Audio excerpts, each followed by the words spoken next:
Kerala news paper agents association Kasaragod ജില്ലാ convention Kanhangad Kunnummal NSS ഓഡിറ്റോറിയത്തിൽ വെച്ച് നടന്നു. CITU ജില്ലാ പ്രസിഡന്റ് K. ബാലകൃഷ്ണൻ ഉദ്ഘാടനം നിർവഹിച്ചു. പത്ര മേഖലയിൽ അല്ലെങ്കിൽ ഈ മാധ്യമ രംഗത്ത് വലിയ രീതിയിലുള്ള മാറ്റങ്ങൾ ശാസ്ത്ര സാങ്കേതിക വിദ്യ, ആധുനിക ശാസ്ത്ര സാങ്കേതിക വിദ്യയുടെ അടിസ്ഥാനത്തിൽ അച്ചടി മാധ്യമ രംഗത്തും അതുപോലെ തന്നെ ദൃശ്യമാധ്യമ രംഗത്തുമെല്ലാം തന്നെ വലിയ രീതിയിലുള്ള മാറ്റങ്ങളാണ് വന്നിട്ടുള്ളതെന്ന് നമുക്കറിയാൻ പറ്റും. കുറേ വർഷങ്ങൾക്ക് മുമ്പ് ഒരു പത്രം അച്ചടിച്ച് പുറത്തു വരണമെങ്കിൽ അന്ന് എടുക്കുമായിരുന്ന സമയത്തിൻ്റെ വളരെ ചെറിയൊരു ഭാഗം സമയം കൊണ്ട് ഇന്നൊരു പത്രം രൂപപ്പെട്ട് പുറത്തു വരുന്നൊരു സാഹചര്യത്തിലേക്ക് എത്തിയിട്ടുണ്ട്.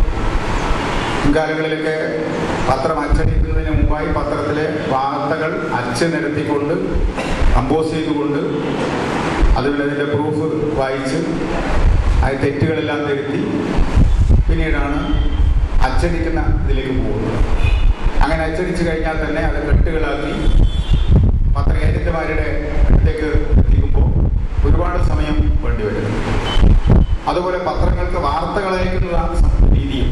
പഴയ കാലത്ത് ഞാനൊരു കാലത്ത് ദേശാഭിമാനിയുടെ ഒരു കുറച്ചു കാലം എന്നുള്ളതിലേക്ക് പ്രവർത്തിച്ചതാണ് വിദേശത്ത്. അന്ന് വാർത്തകൾ അയക്കുമ്പോൾ ദേശാഭിമാനി ഒരു കുറച്ച് കവർ തരും, കുറച്ച് പഴയ കടലാസും തരും. ആ കടലാസിൽ എഴുതി തയ്യാറാക്കുന്ന വാർത്തകൾ ഈ കവറിലിട്ട് കോഴിക്കോടൊക്കെ പോകുന്ന ഏതെങ്കിലും ബസ്സിൽ അതിൻ്റെ കണ്ടക്ടർക്കോ ക്ലീനർക്കോ തോന്നിയാൽ അവർ വാങ്ങിക്കും. അങ്ങനെ അയക്കുകയാണ് പതിവ്.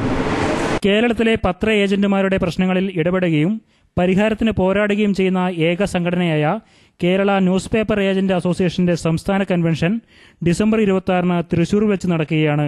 ഇതിന്റെ മുന്നോടിയായാണ് കാസർഗോഡ് ജില്ലാ കൺവെൻഷൻ കാഞ്ഞങ്ങാട് സംഘടിപ്പിച്ചത്. KK നായർ അധ്യക്ഷത വഹിച്ചു.